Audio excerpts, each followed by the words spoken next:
میں کراچی میں جاتا ہوں کبھی کبھار، وہاں ایک صاحب ہیں، محبت سے بلاتے ہیں، بہت زیادہ بلانے والے ہیں، ان کے ہاں چلا جاتا ہوں۔ میں نے دیکھا تو ان کا بھائی جو ہے ایسے چل رہا تھا تو ہاتھ میں تسبیح تھی، بات تھوڑی کرتا تھا، تسبیح زیادہ پڑھتا تھا۔ اس کا دبئی میں بہت بڑا کاروبار، جسے کہنا چاہیے بہت بڑا کاروبار دبئی میں۔ کہنے لگا گاڑی میں جا رہا تھا، کچھ لوگ آئے، گاڑی کا دروازہ کھولا، بیٹھے، مجھے لے گئے۔ پھر میرے گھر والوں کو مہینوں پتہ نہ چلا، اور اس کے بعد بڑی اذیتوں کے بعد میں چھوٹا۔ اب وہاں بیٹھ کے پھر اللہ ہی تھا تنہائی میں، اور تو کچھ تھا ہی نہیں۔ کہا کہ وہ اللہ سے ذکر کرنے اور باتیں کرنے کی ایسی کوئی مجھے عادت سی پڑ گئی ہے، اب لوگ مجھے کہتے ہیں کہ آپ جیل کی اذیتوں کی وجہ سے خاموش ہو گئے ہیں۔ میں لوگوں کو لاکھ کہتا ہوں، نہیں، وہ مانتے نہیں۔ جیسے نا بندہ کوئی غم کی وجہ سے بعض اوقات نا چپ ہو جاتا ہے، وہ کیوں کہتے ہیں؟ اسے چپ لگ گئی ہے، خاموش ہو گیا ہے۔ کہا کہ میں لوگوں کو کہتا ہوں، نہیں، میں جیل کی وجہ سے خاموش نہیں ہوں۔ اس قید نے، اس جیل نے میرے اوپر جو آزمائش بھیجی ہے، اس قید نے اور جیل نے میرے اوپر جو آزمائش بھیجی ہے، اور میں پھر وہاں ذکر کا عادی بنا، دعاؤں کا عادی بنا، تسبیح کا عادی بنا، اعمال کا عادی بنا، اور وہ عادت سی پڑ گئی ہے، اور وہ عادت سی ایسی پڑی ہے کہ بس سارا دن اب اسی میں لگا رہتا ہوں، سارا دن اب اسی ذکر میں اور اسی یاد میں لگا رہتا ہوں۔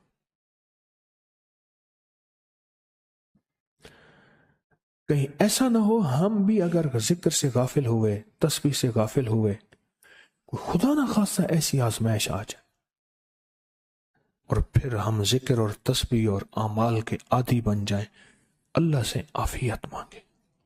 اور اگر ہماری زبانوں پہ تسبیح ذکر آ گیا ہے عافیت کے دنوں میں، تو سمجھ لیں یہ اس کی عطا ہے، یہ اس کی نعمت ہے، یہ اس کی کریمی ہے، یہ اس کا فضل ہے۔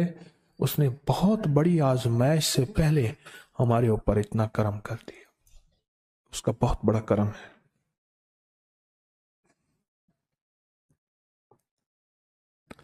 اس لیے اللہ جل شانہ کے حبیب کملی والے نے آزمائشوں سے پناہ مانگی ہے۔ اللہم انی اعوذ بک من جہد البلاء، آزمائش، کوئی بلا آ جائے، ودرک شقا، شقاوت میں میرا نام آئے، بدبختی میں، یہ بھی آزمائش ہے، وسوء القضاء، میرے لیے ایسے فیصلے ہونا شروع ہو جائیں جو مجھے برباد کر دیں، ایک کے بعد دوسرا میرے حق میں فیصلہ، میرے خلاف فیصلے سارے، وشماتت الاعداء، اور ایسا وقت میرے آزمائش نہ آئے کہ دشمن تالیاں بجائے، دشمن ہنسے اور میرا مذاق اڑائے۔